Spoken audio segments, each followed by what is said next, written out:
আসসালামু আলাইকুম ওয়া রাহমাতুল্লাহি ওয়া বারাকাতুহু। সুধী দর্শকবৃন্দ, এ পর্বে আমরা হায়েজ তথা ঋতুস্রাবের প্রাকৃতিক ব্যবস্থা সম্পর্কে ইসলাম কি বলে এ সম্পর্কে আলোচনা করছি। সুধী দর্শকবৃন্দ, হায়েজ এবং নিফাস এটা আদম কন্যাদের জন্য আল্লাহ তাআলা সৃষ্টি করেছেন। ঋতুস্রাব মানুষের প্রাকৃতিক স্বভাব। এই রক্তের দ্বারাই মূলত সন্তান জন্ম হয়।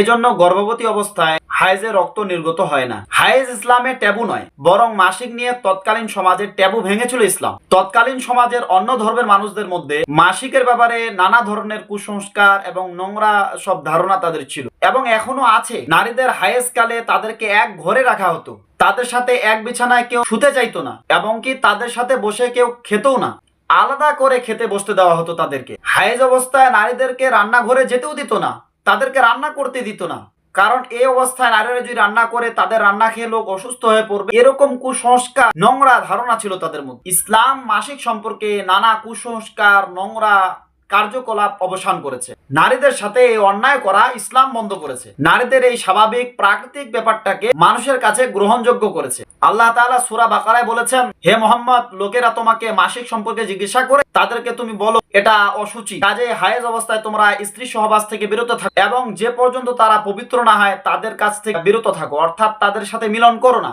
তারপর যখন তারা পবিত্র হবে তখন তোমরা আল্লাহ তাআলা যেভাবে বলেছেন সেভাবে তাদের সাথে সহবাস করো। নিশ্চয়ই আল্লাহ তাআলা তওবাকারীদের ভালোবাসেন। আয়াতে কারিমার আলোকে নবী করিম সাল্লাল্লাহু আলাইহি সাল্লাম বলেছেন, ইহুদি লোকেরা তাদের স্ত্রী যখন হায়েজা অবস্থায় থাকত তখন তারা তাদের সাথে পানাহার পরিত্যাগ করত। তাদের সাথে তোমরা শুধু যৌন মিলন বাদ দিয়ে বাকি সব যথারীতি সব কাজ করে যায়। হাদিসে আরো এসেছে, আয়েশা রাদিয়াল্লাহু তাআলা আনহা বর্ণনা করেন, আমরা হজের উদ্দেশ্যে মদিনা হতে বের হলাম।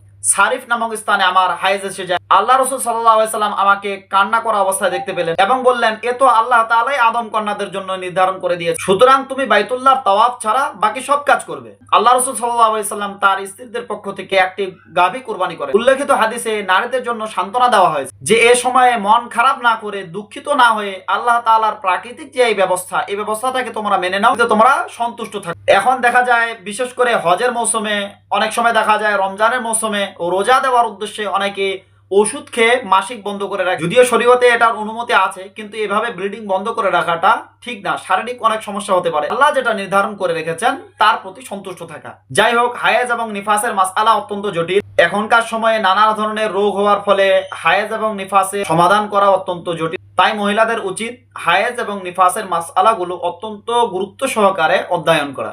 প্রসিদ্ধ ফকিহ আল্লামা ইবনে নাজিম রাহমাতুল্লাহি আলাইহি বলে, হায়েজ এবং নিফাসের মাসআলা জানা বড় ওয়াজিবের মধ্য থেকে অন্যতম ওয়াজিব, কেননা এর সাথে সম্পৃক্ত তাহারা, নামাজ, রোজা, তিলাওয়াত, সহবাত, ইতিকাফ, হজ, তালাক ইত্যাদি অনেক বিষয় এর সাথেই সম্পৃক্ত।